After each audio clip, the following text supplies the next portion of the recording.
Olá pessoal, aqui é a Ana Flávia, professora de Ciências e Biologia, e hoje eu vou falar sobre a explicação do conteúdo da semana 1 do PET Volume 6, que é Sistema Esquelético. Pessoal, antes da gente começar mesmo, pedir para você deixar o seu like, se inscrever no canal, assim o YouTube entende que você gosta dos meus vídeos e vai sempre recomendar meus vídeos para vocês. Pessoal, eu tô um pouco doente, então não vou aparecer, porque eu não tô com uma carinha muito legal, mas não vou deixar de gravar vídeo para vocês. Então, pessoal, o sistema esquelético ele é formado pelo esqueleto, que é o conjunto de ossos do nosso corpo, e além disso a gente vai ter as articulações, ligamentos, que vão permitir a união dos nossos ossos. Além disso, pessoal, esse sistema esquelético ele possui muitas funções no nosso corpo. A principal delas a gente sabe que é a sustentação. Então, eu coloquei aí 5, nós vamos falar delas. Então, a primeira, a proteção dos órgãos internos. Então, por exemplo, nossas costelas, elas vão proteger nosso coração, nosso pulmão, nosso estômago, contra os choques mecânicos. Então, quando a gente bate em algum lugar, o que vai ser atingido vai ser o nosso sistema esquelético, nossas costelas, e não os nossos órgãos. E isso é muito importante pra gente. Além disso, já falei, que é responsável pela sustentação do corpo. Então, a gente ter esses ossos ajuda a gente a ficar com o corpo de pé.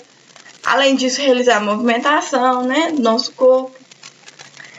3. Os ossos associados aos músculos e articulações permitem os movimentos e a locomoção do nosso corpo.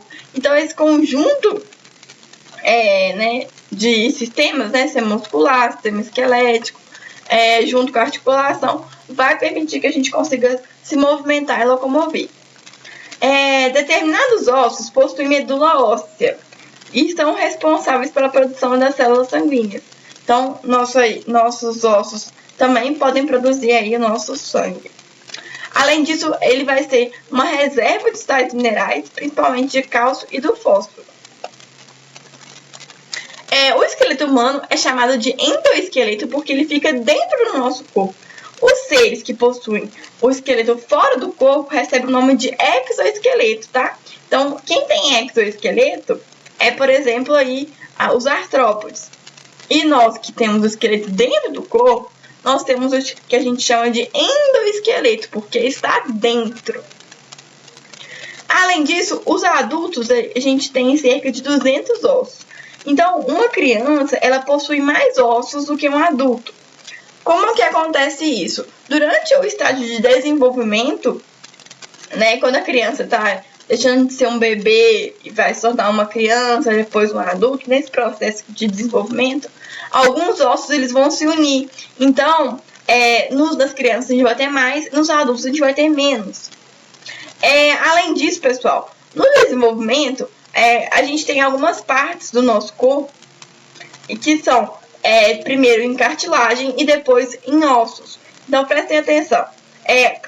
Todo mundo sabe que bebê ele possui a parte da cabeça, que a gente chama de moleira, bastante frágil. Por quê? Porque ele tem uma cartilagem, ainda não está com um osso.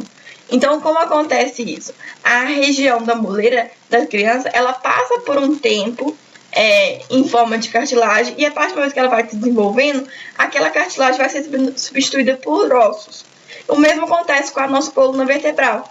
No nosso primeiro estágio de desenvolvimento lá da gravidez, da gestação, que a mãe está gerando o filho ainda, o filhote, essa coluna vertebral ela é formada primeiro de cartilagem e depois ela é substituída por ossos. Além disso, pessoal, entre os 18 e os 20 anos, todas essas regiões cartilaginosas, que estão com cartilagem, elas vão ser substituídas por ossos e nosso crescimento vai cessar. Então, a gente vai ter um padrão, por exemplo, de altura e de outras coisas de padrão ósseo, Então, é muito importante a gente entender que as cartilagens, elas são importantes para a flexibilidade. Então, a gente tem na ponta do nariz, na ponta da orelha, em outros órgãos, como, por exemplo, a laringe, a traqueia. E as extremidades dos ossos que articulam, a gente ainda tem essa cartilagem. Pessoal, o nosso esqueleto ele pode ser dividido em duas partes. Então, a gente pode separar ele em esqueleto axial e esqueleto apendicular. Quando a gente fala de esqueleto apendicular, a gente está falando apenas dos ossos que vão formar nossos membros superiores e inferiores. E esses ossos que vão formar esses membros, eles são muito importantes para a nossa locomoção. Além dos nossos braços e pernas, né? Aí a gente tem aí os ossos que a gente chama popularmente de bacia. E também a gente vai ter a clavícula e a escápula. Quando a gente fala de esqueleto axial, a gente está falando daquele esqueleto que forma o eixo do nosso corpo. Então, por exemplo, é o crânio, a coluna vertebral, as costelas e alguns outros ossos. Além disso, a gente tem que falar um pouco sobre a classificação dos ossos. Então, os ossos eles são classificados em ossos longos, curtos, planos ou irregulares. Então, a gente pode lembrar que os ossos longos eles têm um comprimento maior do que a largura e a espessura. Então, por exemplo, o fêmur. Então, essas primeiras imagens aqui são de ossos longos. Além do fêmur, que vai formar a nossa coxa, né, que está aí na nossa perna, a gente tem outros ossos longos também na perna, como, por exemplo, a fíbula e a tíbula, que juntos vão formar a nossa canela.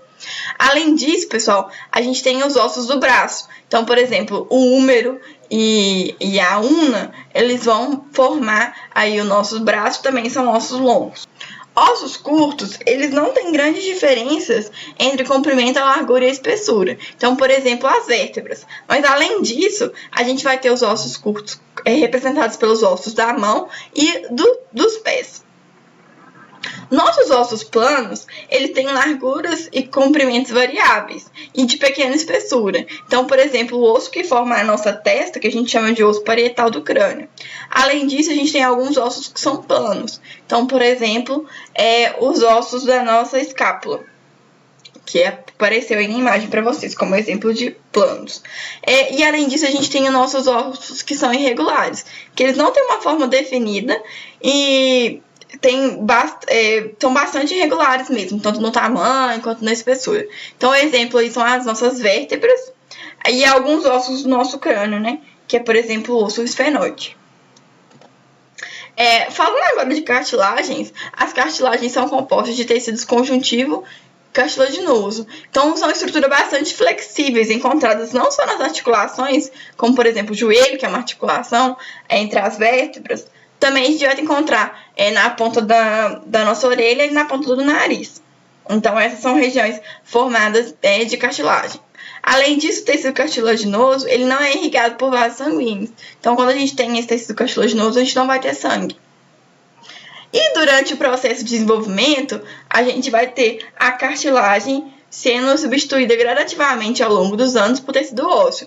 Isso acontece com a nossa coluna vertebral, por exemplo. Além disso, a gente precisa falar das nossas articulações. Então, a gente vai falar de 3 tipos de articulações aqui, tá? Então, a primeira articulação, falar primeiro o que é, né? Então, as articulações são regiões de contato entre 2 ou mais ossos ou cartilagens. E as articulações podem ser primeiras e móveis. Então, assim, são aquelas que não permitem nenhum tipo de movimento. Então, como, por exemplo, as que estão no nosso crânio. Então, no nosso crânio, a gente vai ter essas articulações. Então, aqui tem até a marca, mas a gente não consegue ter essa movimentação. O que é muito importante, né? Imagina se nossos ossos da cabeça ficassem expostos, né? Pudessem articular e nosso cérebro ficasse exposto.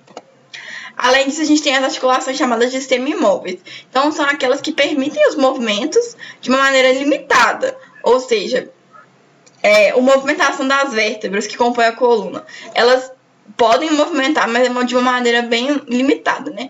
Vai permitir também movimentos amplos, como, por exemplo, a articulação do ombro, que permite que o ombro a gente consegue rodar o braço, né? Mas ainda assim ela não é totalmente móvel. E também nós vamos ter as articulações que são móveis, né? Os ligamentos que são responsáveis por manter os ossos no devido lugar, permitindo que eles resistam ao movimento de uma forma mais ampla, né? Então, por exemplo, aí o joelho.